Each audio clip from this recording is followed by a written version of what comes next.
the world's most advanced cold wallet for the new generation of cryptocurrency lovers. So if you are interested in buying this decent wallet, you can find a link in the description down below where you will get a 20% discount. Thank you very much, and let's dig in the video. What's up, XRP family? Thank you guys for joining the video for today. We have some very interesting stuff to show you guys. This video is going to be a lot of videos together, and I will show you guys a lot of interesting stuff, especially from the World Economic Forum. There's some very interesting articles. Let's dig in. The integration by Bank Alphala with RippleNet and launch with Lulu International Exchange. Let's take a look. In line with 4 countries: Egypt, India, Philippines, and Sri Lanka. And we have a strong relationship with the Pakistan corridor.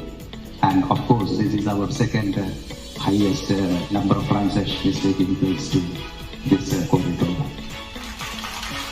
And what a fantastic occasion today as we celebrate this wonderful partnership. From a Ripple perspective, it's great to see Bank Alphala connecting with Lulu Exchange in order to really accelerate financial inclusion in the region. Additionally, from a Ripple perspective, we are thrilled that this partnership is going to be connecting by our global financial network, RippleNet. And we see this as a critical path moving forward. So we are extremely excited by what the future holds for all of our partnership here as we look at new partners in the future and really growing and working together to really enable partners, customers to basically benefit from the efficiencies the Ripple network can provide them. Thank you.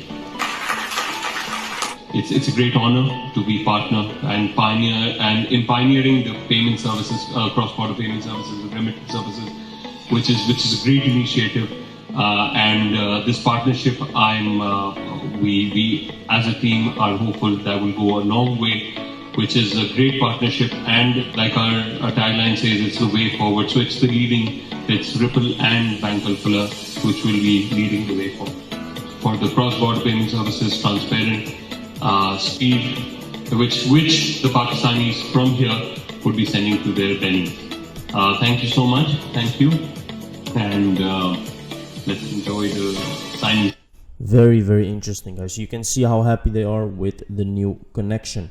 Ripple making everything more efficient for Bank Alphala and integrating with Lulu Exchange. Very interesting what's happening at the moment, guys. We can see massive adoption with Ripple right now.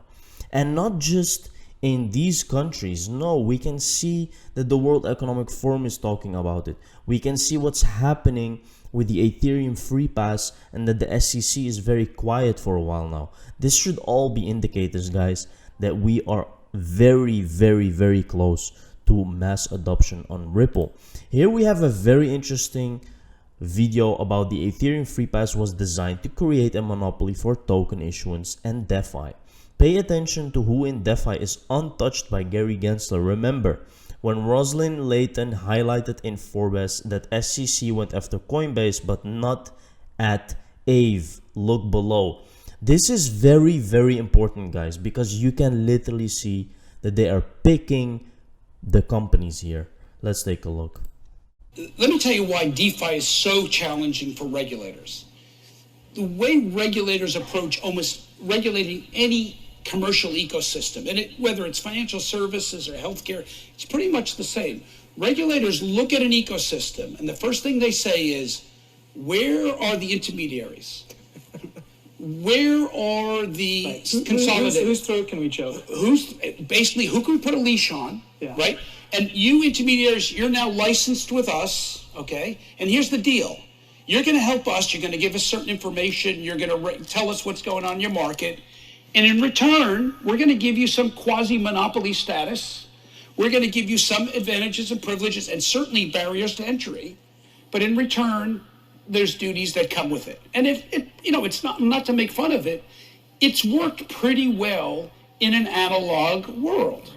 So Matteo Leibowitz, you guys probably are aware of the distribution quadrilemma. So he basically indicated that it's going to be incredibly difficult for a startup project to take the place of Ethereum or Bitcoin, just because we happened at a moment in time when securities regulators around the world were not watching, and we became sufficiently decentralized, and they're simply, what they have to do is sell tokens broadly and equitably. They need to raise enough money to build the project and continue the project. They need to build a community, incentivize growth in their community. And in order to do that, they pretty much have to get tokens in the hands of the community, and they have to promise that those tokens are going to appreciate by the agency of some group.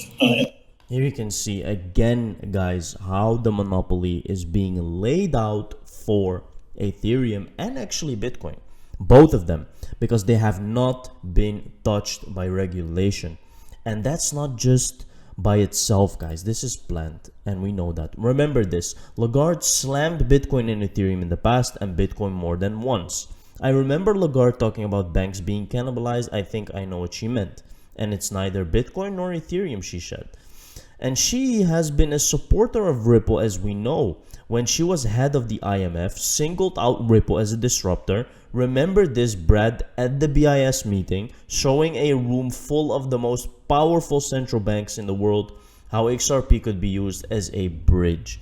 This is real stuff, guys. This is not conspiracy. Several times have they been seen together. Don't forget Ross Lacau, then IMF, then now BIS, Innovation Hub, and bread sharing stage in Singapore. Look at that. All the central banks, very important. Singapore FinTech Festival, Brett Garnias and Ross Lacau. Now, what did the SEC then do? The SEC gave a free pass to Bitcoin and Ethereum, same coins Lagarde singled out as bad in the past. And then the SEC sued Ripple, what appears to have been the public sector choice, Shyla Warren. Here you can see head of the blockchain and digital assets team at the World Economic Forum, October 14-15. It appears to be power play at the highest level, Wall Street versus the public sector. Chairman of the Federal Reserve System, swell by Ripple. Perhaps a few mega banks realized that the public sector would not support Bitcoin or Ethereum for whatever reason, and thus saw it as a way to stay in power by supporting those. They knew they had to change, but they still wanted to stay in power as much as they could.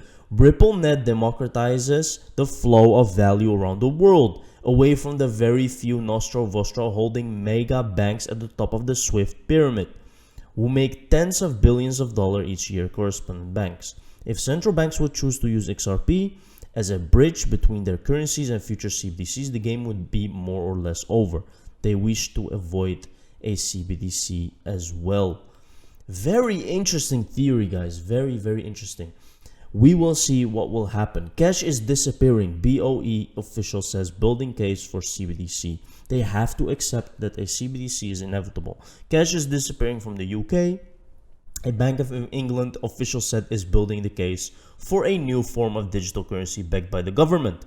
This is gonna be on RippleNet, guys, because the Bank of England is working with Ripple for a very, very long time. So here you can see these technological developments won't stop just because we don't provide a CBDC. Cash is going to disappear, and the question is going to be, what role can a CBDC play? On the downside, there will be a hit to banks. If people move their deposits into CBDC, there will be a hit to banks, and banks will have to adjust. People use it, but you don't want them to use it in such a disruptive way that we can't adjust. See, they're afraid now. They have to, guys. They have to do that. Let's take a look here. So this is actually very annoying. Okay, that's not really important. We can just leave that for now. Here we have World Economic Forum video. Very, very interesting. So here we have Ian Norton tweeting this, and disruption can spread rapidly throughout the system. Learn more. So I will not play this with music, guys, because it will not really be good. But I would just want to show you how they mention Ripple again. Companies have come to rely on one another. Here you can see in a network of critical interdependencies. This means disruption can more easily grow and spread throughout the system, with repercussions that could affect all of us. It means that a severe snowstorm, for example, or cyber attack could cut off people's access to money, both in person and online. a situation that could lead to a widespread panic and loss of trust. Look at this. An average, here we can see, an average cyber ripple event impacts 10 additional companies beyond the firm originally affected.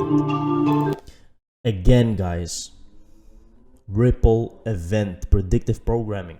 It's happening. And people think that we are crazy, guys, but these things are really happening at the moment. So you have to be very careful, guys. You have to be very ready because it's coming and it's almost time. Follow the money. Without congressional oversight, a regulator can run roughshod over the law. Why was Ethereum blessed while its rival Ripple was sued? Why does Coinbase get a Wells notice while crypto lenders like Aave, built on Ethereum, get a pass?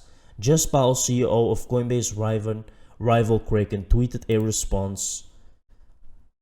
Aave, Fireblocks, and Galaxy explore next step towards permissioned DeFi. You see what's happening, guys? It's really there. And it's not really hidden anymore. But this will not take very long because Ripple is going to be used. Thank you very much for watching this video, guys. See you in the next one.